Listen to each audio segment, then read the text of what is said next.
Hello friends, welcome to Faris home food. இன்றைக்கி நம்ம வீடியோவில் பார்க்க போகிறது தக்காளி பருப்பு ரசம் தான். எப்படி செய்யலாம்னு சொல்லி தரப்போகிறேன். இந்த தக்காளி பருப்பு ரசம் மட்டும் வச்சு கொடுங்களேன், குழம்பே வேணான்னு சொல்லுவாங்க. அவ்வளோ சூப்பராக இருக்கும். உங்கள் வீட்டில் இருக்கிறவங்களாம் மறுபடியும் இதே மாதிரி தக்காளி பருப்பு ரசம் வச்சு கொடுங்கன்னு கேட்பாங்க.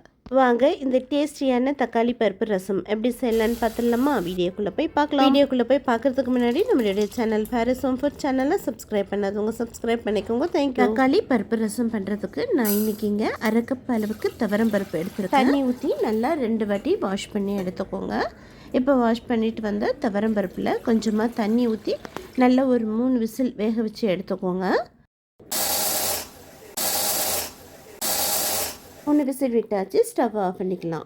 இப்போ ஒரு மிக்ஸி ஜாரில் 2 டீஸ்பூன் மிளகு, 1.5 டீஸ்பூன் ஜீரகம் போட்டுட்டு கொரன்ட்டு பொடி பண்ணிட்டு வந்துடுங்க. ரொம்ப நைஸாக பொடி பண்ணிடக்கூடாது. இந்த மாதிரி தான் கொரன்னு இருக்கணும்.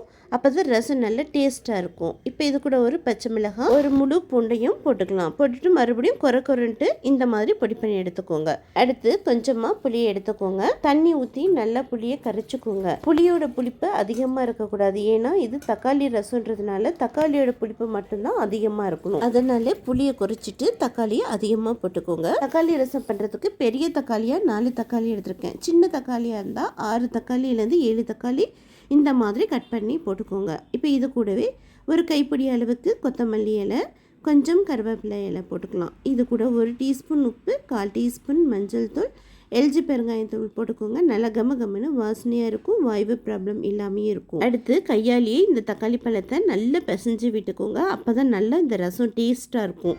இப்போ இது ஒரு பக்கம் இருக்கட்டும். அடுத்து பேன் வச்சுக்கோங்க. கொஞ்சமாக எண்ணெய் ஊற்றிக்கோங்க. 1/4 டீஸ்பூன் கடுகு, 3 காஞ்ச மிளகாவை இந்த மாதிரி கிண்டி போட்டுக்கோங்க.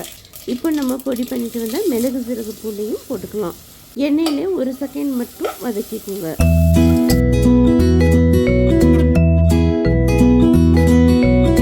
தான் இப்போ நம்ம கரைச்சி வச்சிருக்கிற புளி தக்காளி தண்ணி ஊற்றிக்கலாம்.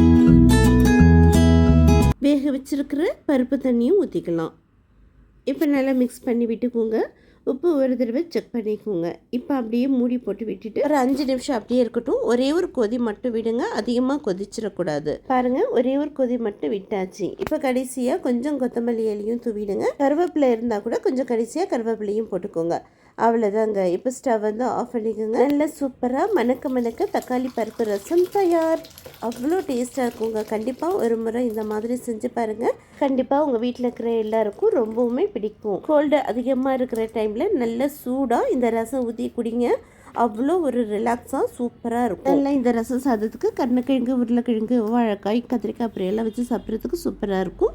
நான் வெஜிடேரியன் இருந்தால் சிக்கனு, மட்டனு, ஃபிஷ்ஷு, ப்ரான் எல்லாமே ரொம்ப நல்லா சூப்பராக இருக்கும். கண்டிப்பாக மிஸ் பண்ணாதீங்க. இதே மாதிரியே செஞ்சு பாருங்கள். செஞ்சு பார்த்துட்டு எப்படி இருக்குன்னு கமெண்ட் பண்ணுங்கள்.